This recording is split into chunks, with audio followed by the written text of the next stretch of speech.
오늘 말씀 31절에 보면 너희는 내게 거룩한 사람이 될지니, 그래서 오늘 설교 제목이 이제 내게 거룩한 사람이 될지라. 이 거룩이라고 하는 말은 하나님에게 사실 쓰여지는 말이지요. 우리 하나님은 거룩하십니다. 그리고 어느 누구도 사람이 자력으로 거룩할 수 없어요. 그런데 이제 하나님께서는 당신이 거룩하니까 하나님의 자녀된 우리들도 거룩하기를 원하십니다. 원래 이 거룩은 하나님께 바쳐진 것, 하나님의 것이 될 때 이제 거룩한 거지요. 여기 이렇게 교회에서 쓰고 있는 그런 기구들이 있습니다만은 이것을 우리는 성구라고 합니다. 그리고 하나님께 바쳐지면 성물 그러지요. 우리는 이제 그런 면에서 하나님 앞에 드려진 사람, 거룩한 사람들이에요. 우리가 거룩한 사람으로 살기 위해서는 결국은 늘 하나님을 의식하고, 그리고 하나님 앞에 바른 반응을 보이면서 살 때 거룩한 삶을 산다고 할 수 있는 것입니다. 거룩하게 산다라고 하는 것이 뭐 말을 느릿느릿하게 한다든지, 걸을 때 좀 팔자걸음으로 어기적 한 것이 그게 거룩이 아닙니다. 거룩은 하나님에 대한 늘 바른 응답이고, 어떤 경우에도 하나님을 의식해서 행동하는 거예요. 자, 그런 면에서 오늘 우리에게 이제 거룩한 그런 삶을 살도록 적용해야 될 그 말씀이 있는데, 아주 일상적인 것이고 기본적인 것이 됩니다. 28절 말씀 우리 한번 읽어볼까요? 다 같이 시작. 너는 재판장을 모독하지 말며 백성의 지도자를 저주하지 말지니라. 재판장을 모독하지 말라 그랬는데, 이 성경 원문에는 엘로힘이에요. 하나님입니다. 그런데 이제 우리가 읽고 있는 이 개역 성경 이 번역에는 그냥 재판장이라고 했지요. 사실 우리 하나님이 재판장이시지요. 그래서 1차적인 의미는 하나님을 모독하지 말라라고 하는 것 틀림이 없습니다. 그러면서도 이 엘로힘이라고 하는 단어가 때때로는 하나님께로부터 이제 보냄을 받은 사람들에게도 쓰이는 수가 있어요. 지금 우리가 읽은 이 성경에는 너는 재판장을 모독하지 말며 그리고 백성의 지도자를 저주하지 말지니라. 여기서 재판장과 백성의 지도자를 대꾸로 놓았기 때문에 이것을 이제 사람으로도 이해할 수 있습니다. 그래서 여기에서 재판장이라고 할 때는 이제 종교 지도자들을 두고 하는 말이고, 그리고 백성의 지도자 그럴 때는 일종의 정치 지도자 혹은 사회적인 여러 지도자들을 두고 하는 말로 그렇게 이해할 수가 있습니다. 그러니까 그 시대로 거슬러 올라가서 생각한다면 이것은 모세로서도 말하기가 좀 곤란한 거지요. 모세 자신이 이제 백성의 지도자인데, 또 모세 자신이 재판장으로 있습니다. 자신이 재판장으로 있으면서 많은 사람들을 세워서 재판하기까지도 했잖아요. 어떻게 보면 자신의 얼굴에 금칠을 할 만한 그런 이야기인데, 그러나 하나님의 말씀이기 때문에 이 말씀을 한 거지요. 백성의 지도자 그리고 재판장을 모독하거나 저주하지 말라라고 말씀을 합니다. 그 당시에 이제 특별히 종교적 지도자들은 성도 간의 이해관계가 얽혀서 다툼이 일어나게 될 때 하나님의 말씀을 가지고 시비를 딱 가려주는 재판장들입니다. 종교 지도자들이죠. 그리고 백성의 지도자라고 한다면 그 당시에는 말하자면 족장이라든지 또 그런 이들을 두고 하는 말들입니다. 오늘 우리에게 적용한다고 그러면 조금 난감해지지요. 사실 이 정치 지도자들 혹은 뭐 이제 많은 지도자들이 사회적으로 있는데 보통 그 사회 지도자층에 대해서는 우리 민주주의 사회에서는 여러 가지로 이제 그들을 비난도 하고 뭐 정말 그런 여러 가지 이제 심지어는 모독하는 일들까지도 있습니다. 그리고 우리는 그것을 이제 일반적으로 사회적 지도층 인사들이라고 한다면 욕먹을 각오를 해야 된다고 생각을 하고 여기에 대해서 굉장히 이제 너그러운 그런 이제 사회 문화적 배경을 우리가 갖고 있습니다. 근데 우리가 크리스찬으로서 거룩한 삶을 살 때 이 부분을 우리가 신중하게 생각해야 합니다. 사회가 대부분 이 지금 민주주의 사회에서 우리가 뽑은 지도자들인데 그렇지 않아요? 특별히 이제 사회 지도자들 같으면 뭐 대통령도 우리가 뽑았고 국회의원도 우리가 뽑았고 우리가 파주에 살면서 파주시장도 우리가 뽑았는데 그들을 향하여 뭐 좀 심한 소리 할 수 있지 않겠느냐. 그러나 사랑하는 여러분, 오늘 성경은 우리의 삶에 구체적으로 이것을 적용하고자 한다면 이들에 대해서 우리가 모독하는 말이라든지 저주하는 것, 근거 없는 비난이라든지 이런 일들을 해서 안 된다는 거예요. 기본적으로 우리가 그들에 대해서 가져야 할 자세가 있는데 존경과 존중이에요. 왜 그럴까? 그것은 단순히 민주주의적 어떤 그 신사다운 시민이 되기 위한 정도가 아닙니다. 사실 성숙한 사회에서라면 내가 뭐 여당적 성향을 갖고 있든 야당적 성향을 갖고 있든 내가 원하는 사람이 뽑히지 않고 딴 사람이 뽑혔다고 할지라도 이제 뽑히고 나면 저 사람을 지지하는 사람들이 더 많았다라고 하는 그런 관점에서 그걸 존중합니다. 이게 이제 신사다운 거지요. 내가 원하는 사람이 된 건 아니지만 그러나 저 사람을 원하는 사람이 내 쪽보다가 더 다수니까 민주주의 사회에서 나보다 의견이 다른 사람들의 그 의견을 내가 존중해 주겠다. 그런 차원에서 대통령이 됐다면 대통령으로, 국회의원이 됐다면 국회의원으로, 또 뭐 시장이 되었다면 시장으로서 그대로 존중하고 인정하는 자세가 민주주의 사회에서 신사다운 모습입니다. 근데 여러분, 우리는 이 신사다움에도 못 미칠 때가 너무 많은데 우리 크리스찬은 이런 정도의 신사다움에 머무는 것이 아니라 더 깊이 들어가야 합니다.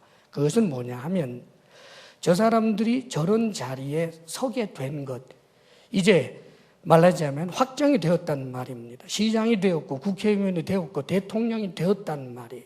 그렇다면 저것은 우연이 된 것이 아니고 내가 뽑은 것이 아니고 하나님께서 세우셨다 하는 믿음을 가지고 존중할 줄 알아야 돼요. 내가 뽑았는데요. 맞습니다. 내가 뽑았지요.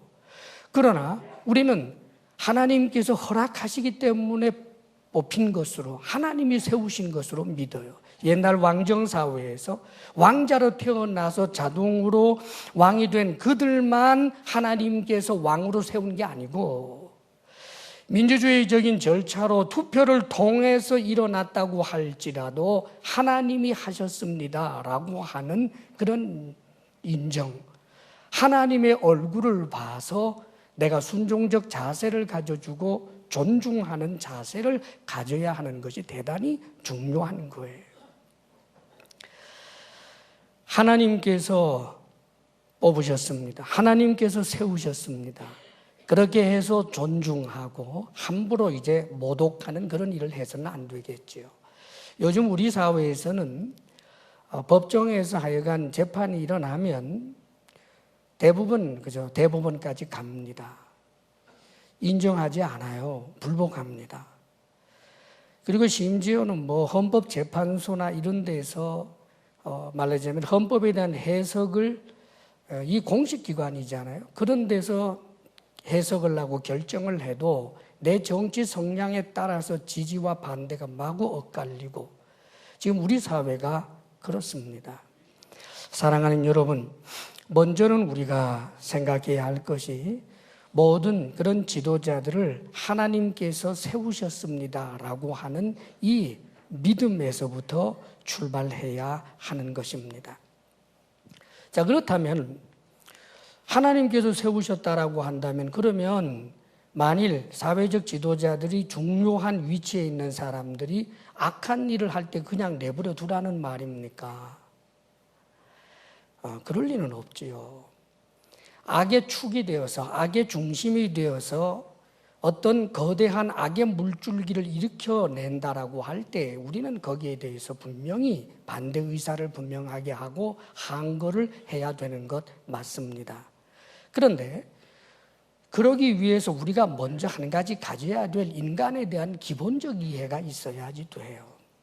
우리 인간에 대해서 성경은 의인은 없나니 하나도 없다라고 표현합니다. 그러니까 여기서 의인이 없다라고 하는 말은 인간들은 전부 다 악한 사람들이고 다 마귀이기 때문에 죄를 지을 수밖에 없으니까 그냥 봐줘 이 뜻이 아니고요. 하나님 앞에서 구원받기에 합당한 의인은 없다는 뜻이에요. 우리 인간은 하나님 앞에서 의인이라고 깃발을 흔들고 구원받을 만한 자격이 있는 사람은 하나도 없지만 그렇다고 해서 인간 모두가 다 악한 짓을 마음대로 하는 마귀냐?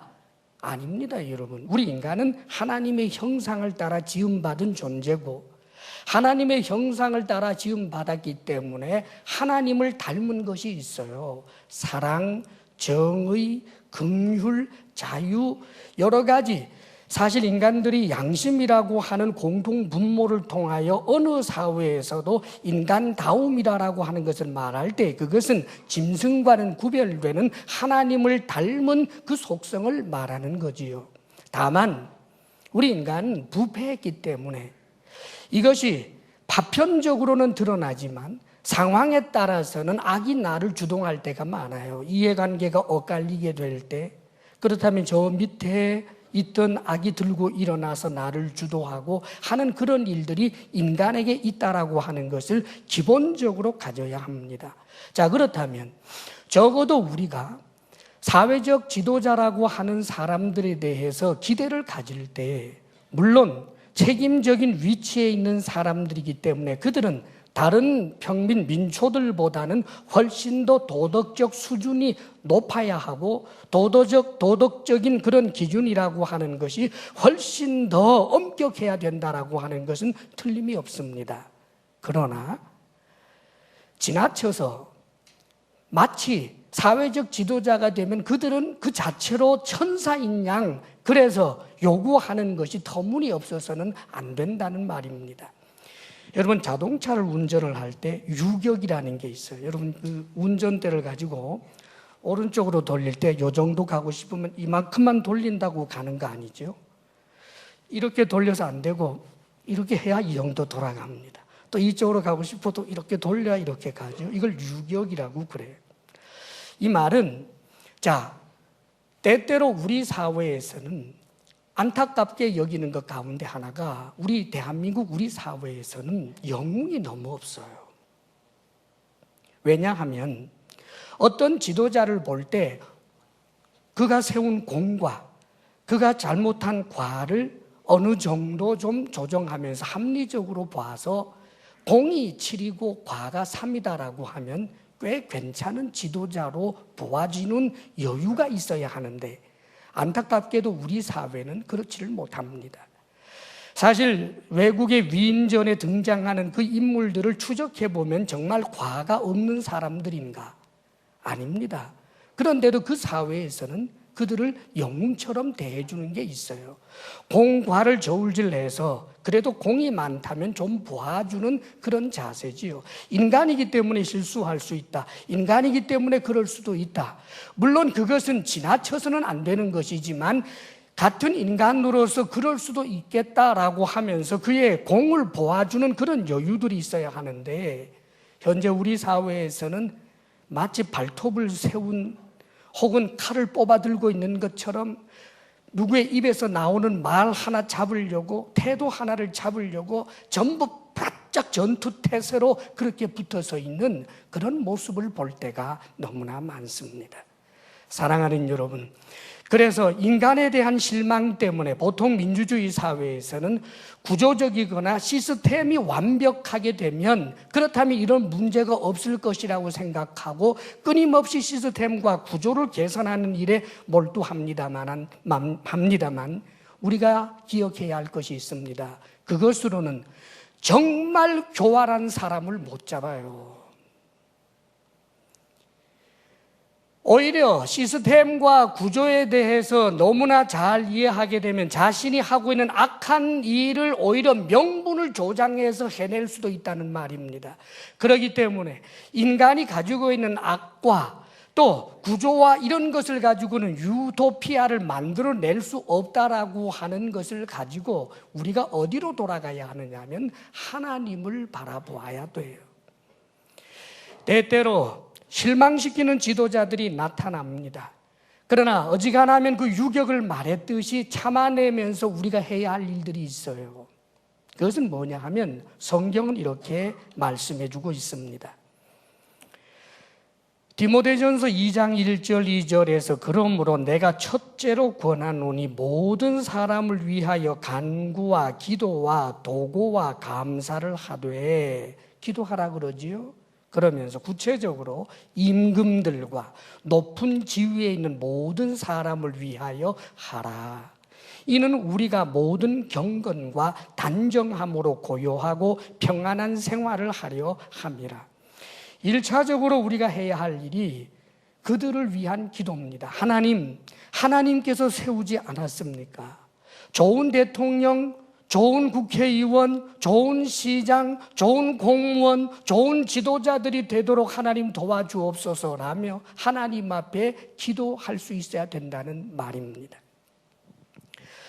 역사적으로 혁명이 일어날 만한 그런 상황은 하나님의 물줄기 속에서 이런저런 조짐을 통하여 일어나는 것이지만, 우리 크리스찬들이 먼저 가져야 할 자세는 적어도 하나님이 세우셨다, 하나님을 보아서 그 리더십에 대해서 인정해주고 존중해주고, 그의 부족한 부분을 볼 때마다 하나님 앞에 기도하고, 그렇게 해서 하나님의 역사를 기다릴 줄 아는 그런 자세와 좀 여유를 가져야 하는 것입니다.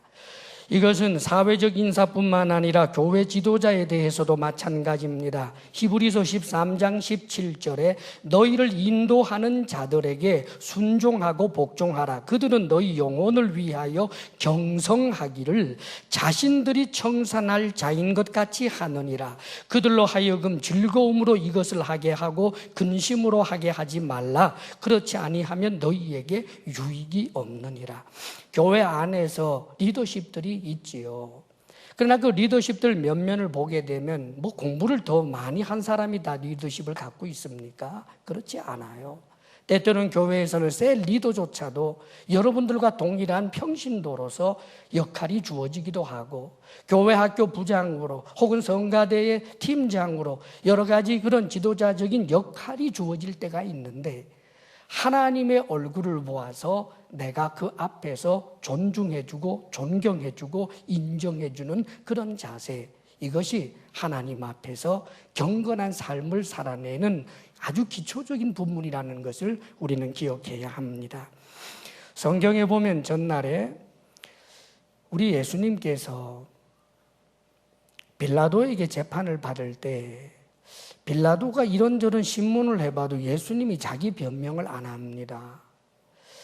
자신은 이래서 잘못이 없습니다라고 변명을 해야 그것을 가지고 예수님을 좀 살려주든지 할 수 있을 텐데, 예수님 자신이 도무지 변명을 하지 않으니까 빌라도가 답답해서 이렇게 말하는 거예요.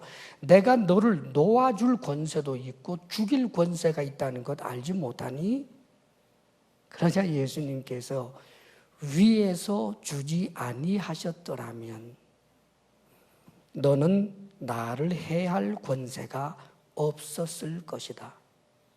자, 여러분, 위에서, 즉 하나님을 말하는 거예요.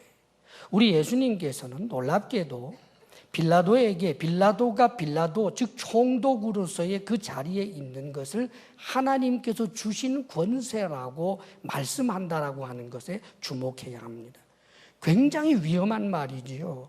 빌라도 입장에서 보아도 황당하지요. 자신은 로마 황제가 세웠는데 뭘 하나님이 자신을 총독으로 세웠다라고 하는 말도 아마 그쪽에서도 말도 안 된다고 생각할 것이고, 예수님의 이 말은 이스라엘 사람들에게 민족 반역자 소리를 들을 수 있는 그런 말입니다. 그런데 우리 예수님께서 네가 총독으로 그 자리에 앉은 것도 하나님께서 주셨기 때문에 된 것이다 라고 말하는 거예요. 사랑하는 여러분, 가끔 감사 기도를 보면 우리 아들 대학에 합격한 것 감사합니다. 정말 그렇게 생각해요? 하나님, 우리 딸 어느 직장에 들어간 것 하나님의 은혜입니다. 정말 하나님께서 그렇게 하셨다고 믿는 것입니까? 맞습니다, 여러분. 내가 공부했고, 내가 수고했고, 내가 도전했고, 내가 열심히 했지만, 그러나 결국은 하나님이 세우셨다, 주셨다라고 믿는 공동체, 우리 크리스찬들입니다. 하나님의 얼굴을 보아서 사회에서 하나님께서 세워준 그런 리더십들에 대하여 존중하는 태도, 그런 자세를 우리가 가질 수 있게 되기를 바랍니다. 할렐루야. 그 다음 오늘 말씀 가운데 29절 말씀입니다. 우리 다 함께 읽겠습니다. 시작. 너는 내가 추수한 것과 내가 짜낸 집을 바치기를 더디하지 말지, 내 처음 난 아들들을 내게 줄지며. 하나님 앞에 거룩하다라고 하는 것은 하나님을 세운 리더십을 존중해 주는 것. 그 다음에 또 한 가지는 네가 추수한 것과 네가 짜낸 집을 바치기를 더디하지 말라라고 말씀합니다. 그리고 심지어는 네 처음 난 아들들을 내게 줄지며 그러죠. 어떻게 추수합니까? 내가 수고해서 추수한 거예요. 내가 농사짓고 애써서 추수한 겁니다. 그 다음에 내가 열심히 포도 농사를 하고, 그래서 이제 포도주 틀에서 포도즙을 짜내느라고 죽을 고생을 해서 이제 포도즙을 짜낸 거예요. 그런데 이것을 바치기를 더디하지 말라. 그리고 네 처음 난 아들들을 내게 달라라고 말씀합니다. 더디한다라고 하는 말은 뒤떨어진다, 늑장 부리는 걸 말합니다. 그러니까 왜 바치기를 더디할까? 그 심리 상태를 성경은 아까워하는 것, 바치는 게 너무 싫은 늑장을 부린단 말이에요. 이게 즐겁지가 않아요. 그래서 바치는 것을 아주 꺼려하는 이 마음을 하나님께서 아주 싫어하십니다. 왜냐하면 우리 중심을 아시는 하나님이니까. 하나님 앞에 예물 드리는 것을 아까워하는 것, 혹은 억지로 드리거나 아예 드릴 마음조차 없는 것, 이것을 지금 더디한다라고 하는 표현으로 말씀하고 있는 거지요. 그뿐만 아니라 아들에 대해서도 아들을 내게 달라라고 하셨는데, 원래 이 아들 첫 번째 이제 태어난 그 아들에 대해서 5세계를 이제 바치게 됩니다. 5세계. 아들을 바치라고 해서 그건 번제로 바칠 수 있는 게 아니잖아요. 그래서 이제 돈으로 환산해서 5세계를 바치게 되는, 원래는 이것은 이제 레위인을 하나님께서 이스라엘의 모든 장자 대신 레위인을 이제 받으시고, 레위인 수효로 제하고 난 다음에 남은 장자들 숫자들을 5세겔로 받은 적이 있어요. 그리고 난 다음에 이스라엘이 정착하고 난 다음엔 이미 레위인들이 다 직무를 봉사하고 있으니까 모든 첫 번째 태어나는 장자가 있으면 5세계를 하나님께 바치는 일도 있고, 또 이제 상황에 따라서는 20세 이상의 모든 남자들에게 또 성전세라고 해서 생명의 속전이라고 합니다. 반세계를 바치는 일도 있습니다. 여하간 이렇게 해서 하나님께서는 그 아들을 대신해서 돈을 바치라라고 하는 이제 그런 명령입니다. 여기에 대해서 더디하지 말라 그러는 거예요. 자, 하나님 앞에 물질을 드리고 또 내가 수고한 그 열매를 드린다라고 하는 것, 사실은 그게 그렇게 쉬운 게 아닙니다. 우리 하나님도 우리를 너무나 잘 아실 텐데 왜 이렇게 걸림돌이 될 만한 이런 일을 하시는 걸까? 성경에는 이런 내용들이 워낙 많습니다, 여러분. 원래 제사를 드린다라고 할 때 제사를 드리는 그 자체가 하나님 앞에 제사를 드리려면 자기 재물을 드리지 않고는 제사를 드릴 수 없는 그런 구조예요. 왜 그렇게 하시는가? 여긴 중요한 원리가 있는 거예요. 그것은 뭐냐 하면 내가 현재 추수해서 지금 이 곡식을 얻게 된 것, 내가 짜낸 이 즙, 이 수고의 열매가 모두가 다 하나님께서 주셨다라고 하는 바로 그 믿음, 이것을 하나님께서 요구하는 것입니다. 그뿐만 아니라 지금 현재 내가 가지고 있는 것이 전부 하나님께서 주신 것이다 일 뿐만 아니라 앞으로도 하나님께서 주셔야 받는다라고 하는 이 믿음을 하나님께서는 갖기를 원하시는 거예요. 왜냐하면 이 믿음이 약해지게 되면 두 주인을 섬기게 되어 있습니다, 여러분. 하나님 말고 딴 주인을 반드시 섬기게 되어 있습니다. 지금 우리 하나님께서는 이스라엘 백성들을 출애굽해서 지금 여기는 시내산이에요. 아직 가나안 땅에 들어가지도 않았어요. 이들이 지금 농사해서 뭘 가진 것도 없습니다. 그런데 지금부터 단속을 합니다. 그 이유는 뭐냐 하면 가나안 땅에 들어가서 살게 되면 이들도 농사 짓고 살거든요. 이제 포도원을 이제 만들어서 포도즙을 생산하고 그러면서 살게 될 것이란 말입니다. 그런데 어떤 해는 농사가 잘 되고 잘 안 될 때가 있고 그러는데 그 가나안 원주민들이 바알 신을 숭배하는데 그 신은 풍요의 신이에요. 하나님께서 경계하는 것은 너희들이 하나님께서 주신다라고 하는 이 믿음이 약해지게 되면 하나님 말고 다른 곳으로부터 받으려고 하게 된다는 거예요. 또 다른 주인, 내게 포도주를 준다면, 내게 곡식을 준다면, 내가 잘되게 한다면 하나님 말고 다른 곳으로도 내가 받을 때만 있다면, 그렇다면 하나님 말고 딴 주인을 섬기게 된다는 거예요. 실제로 이스라엘 백성들이 바로 그 범죄에 빠져버리잖아요. 왜? 믿음이 약해질 때 하나님이 주셨다, 아니야, 이건 내가 수고해서 한 거야, 내 수고지, 속으로는 그게 자꾸 들고 일어나는 거죠. 하나님이 주셨다, 내가 농사 지은 거지. 그러나 좋은 게 좋잖아, 하나님이 주신 것이라고 하자. 하나님이 주실 것이다. 아니, 무슨 소리야, 내가 줄 잘 서야지. 하나님이 주실 거, 야, 그거 믿는 건 너무 천진난만한 소리 아니냐? 사랑하는 여러분, 이 믿음이 약해지게 되면 여러분, 이것이 기본인 것 같지만 우리의 삶의 가장 중요한 기반이에요. 믿음의 중요한 기반. 내 일용할 양식, 내 먹을 것, 내 신분, 이것이 하나님께서 주신 것이다. 다른 사람이 높은 지위에 있어도 하나님이 주신 것 인정할 줄 알고 내가 소유한 것, 앞으로 소유하게 될 것, 내가 먹고 살 것 하나님이 주신다라고 하는 이 믿음, 이것 없으면 거룩한 삶을 못 살아요. 우리 주님께서 민초들, 가난한 사람들, 어렵게 사는 사람들, 많은 사람들이 주님 앞에 나왔을 때 주님께서 이렇게 말씀하십니다. 하늘에 나는 새 보아라, 하나님이 먹여주신다. 들풀도 하나님이 입혀주신다. 하물며 너희일까 보냐, 믿음이 적은 자들아. 주님께서 그 민초들에게 경제적인 문제를 해결하는 방안을 무엇을 말하는 거냐 하면 믿음이에요. 로마의 압제에서부터 벗어나면 너네들 대박이 될 거야. 좋은 대통령 혹은 좋은 왕이 세워지면 대박 날 거야. 들고 일어나서 싸우자, 엎어버리자가 아니고 믿음이란 말이에요. 믿음. 하나님을 경외한다라고 하는 그 이스라엘 백성들, 가난하게 살고 있는 그들에게 하나님께서는 믿음을 말하는 거예요. 우리 주님께서는 정말 하나님이 너희를 먹여주시고 입혀주신다는 것을 믿느냐?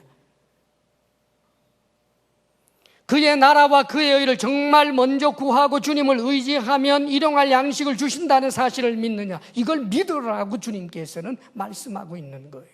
거룩한 생활이라고 하는 것, 사랑하는 여러분, 내 생활에서부터 이 기본적인 것이 제외되고 나서 사랑하는 여러분, 거룩은 없습니다.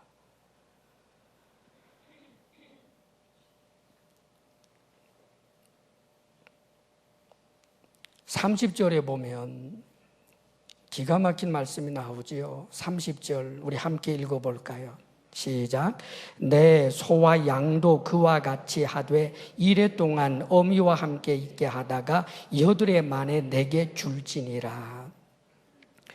처음 난 아들들을 내게 달라고 돈으로 환산해서 달라고 하시는 거예요. 그런데 소와 양도 그와 같이 하되, 소에 대해서도 오색일 이게 아닙니다. 소가 이제 첫 번째 소가 자라나서 첫 번째 새끼를 낳으면 그 새끼를 지금 번제로 바치라는 겁니다. 말하자면 소와 양의 그 첫 번째 새끼를 하나님께서는 바치라는 거예요. 그런데 태어나자마자 그 핏덩이를 바치라고 한 게 아니고 일회를 지낸 다음에 어미와 함께 일회가 있게 하고, 여러분들 소나 양을 한 일주일 있으면요, 그때가 제일 예쁠 때래요. 금방 태어났을 때는 이게 핏덩이 같은데 그냥 뒹굴고 눈도 잘 못 뜨고, 근데 한 일회 지나면 색깔 좋고 아주 이쁜 짓 하고 너무너무 탐스럽고 예쁠 때라는 거예요. 그때 바치래요.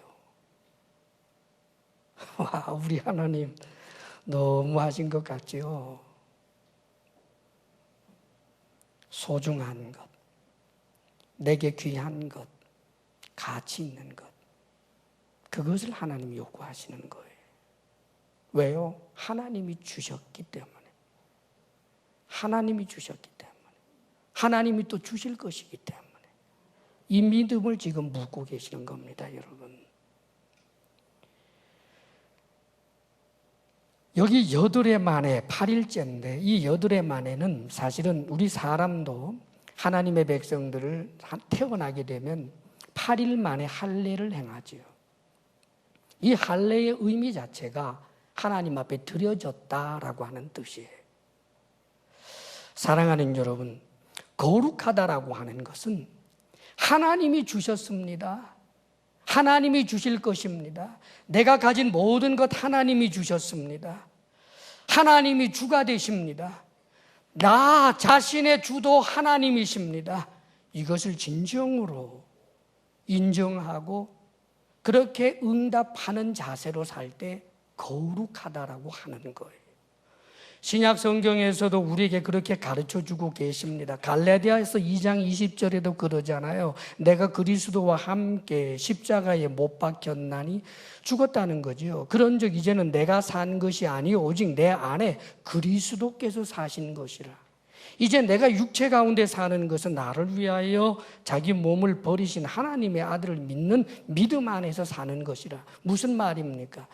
우리 주님이 정말 나의 주님이십니다. 내 자신도 내가 내 것이 아닙니다. 라고 하는 고백이에요. 로마서 14장 8절에도 그래요. 우리가 살아도 주를 위하여 살고 죽어도 주를 위하여 죽나니 그러므로 우리가 사나 죽으나 우리가 주의 것이로다. 사랑하는 여러분, 내가 주님의 것입니다. 이거 엄청난 이야기입니다. 그런데 이 말은 쉬운데 네 주머니에 있는 거 내놔라 그럴 때는 어려워요. 내 생명은 주님의 것입니다. 그런데 이제 태어난 지 7일이 지난 이제 8일째가 되는 그 예쁜 송아지는 도대체 못 드리겠어요. 그러면서 하나님, 나는 주님의 것입니다. 사랑하는 여러분, 하나님 앞에 구호, 하나님 앞에 말로 하는 것, 하나님께서는 우리의 중심을 아십니다. 사랑하는 여러분, 하나님의 주되심을 인정한다라고 하는 여기에는 하나님이 우리를 괴롭히려고 하는 것이 아니라 진정으로 우리에게 하나님께서는 책임져 주실 수 있는 능력의 하나님이기 때문에 하시는 말씀이에요. 그렇기 때문에 오늘 마지막 절에 보게 되면 이런 말씀을 하십니다. 30절 함께 읽어볼까요? 31절 다 같이 시작. 너희는 내게 거룩한 사람이 될지니 들에서 짐승에게 찢긴 동물의 고기를 먹지 말고 그것을 개에게 던질지니라. 거룩한 사람입니다. 그래서 들에서 짐승에게 찢긴 동물의 고기 먹지 말라. 하나님께서 워낙 우리를 배려하시는 분이어서 늑대에게 찢긴 양 가지고 와서 삶아 먹다가 병 걸릴까 봐 그런 정도의 수준이 아닙니다. 거룩한 사람이 먹을 것이 있고 먹을 수 없는 것이 있는 거예요. 왜냐하면 우리는 하나님의 것, 하나님의 사람, 거룩한 사람이기 때문이죠. 아무거나 먹어서는 안 된다는 거예요. 개가 먹을 것이 있고 사람이 먹을 것이 있다는 거지요. 여기 지금 들에서 찢긴 짐승에게 찢긴 그런 이제 가축인데, 보통 들에서 가축들을 막 이렇게 뜯어먹고 하는 이런 짐승들은 보통 영적으로 보면 악한 것을 말하는 거예요. 다시 말하면 돈이 되면 무엇이든지 해서 번다. 그러면 안 된다는 거예요. 너 그거 먹을 것 아닌 것을 왜 먹니? 개에게나 던져줘라. 왜 개가 먹는 걸 네가 먹느냐? 이 말입니다, 여러분. 왜 악한 것을 네가 먹느냐? 네가 하나님의 사람인데 내가 줄 수 있잖아. 그 뜻입니다. 성경에 보면 위대한 믿음의 사람 아브라함의 일화가 전해지죠. 아브라함 때에 그 신할 왕을 중심으로 한 도시국가 4개 국가 왕들과 소돔 고모라 왕을 중심으로 한 5개 이 도시국가 왕들 간에 전쟁이 벌어졌어요. 4개국 연합, 5개국 연합으로 전쟁이 터졌는데 그만 5개국 연합, 소돔 쪽 연합군이 졌어요. 그러니까 소돔 성에 살고 있던 롯이 포로로 끌려가 버렸습니다. 소돔 성들이 막 약탈을 당하고 말이지. 그 소식을 아브라함이 들었습니다. 그런데 여러분, 이 아브라함이 자신의 조카 롯, 이것은 하나님의 백성을 상징하는 겁니다. 이 롯을 구하기 위해서 자신이 훈련시키고 길렀던 318명의 그런 가병들을 거느리고 그를 추적해서 가서 놀랍게도 4개국 연합군을 무찔러요. 하나님의 놀라운 기적으로 인해서 일어난 일이지요. 기드온의 300용사와 같은 일이 이 창세기에도 있었다 그 말입니다. 그렇게 해서 그 연합군을 무찌르고 이 포로들을 되찾아서 그 노획을 당한, 약탈을 당한 그 모든 물건들을 다 되찾아서 돌아오고 있는데 놀라운 일이 일어납니다. 살렘 왕 멜기세덱이라고 하는 사람이 뜬금없이 등장하는 거예요. 이 사람이 나와서 승리하고 돌아오는 아브라함을 맞이하면서 무엇을 주느냐 하면 떡과 포도주를 준단 말이에요. 그런데 이 멜기세덱에 대해서 성경을 뭐라고 표현해 주고 있느냐 하면 이 사람은 지극히 높으신 하나님의 제사장이라고 말합니다. 아직 제사장 제도가 나오기도 전이에요. 모세의 율법이 세워지기도 전입니다. 그런데 이 멜기세덱 살렘 왕, 예루살렘의 옛날 이름이에요. 아직 예루살렘이 제 모습을 갖추기도 전입니다. 그런데 뜬금없이 살렘 왕 멜기세덱이라고 하는 이가 떡과 포도주를 가지고 와서 아브라함에게 주고는 아브라함 머리에 손을 얹고 축복 기도하는 장면이 나옵니다. 그러자 아브라함이 자신이 되찾은 그 모든 것 가운데 10의 1조를 이 멜기세덱에 드리는 장면이 성경에 나와요.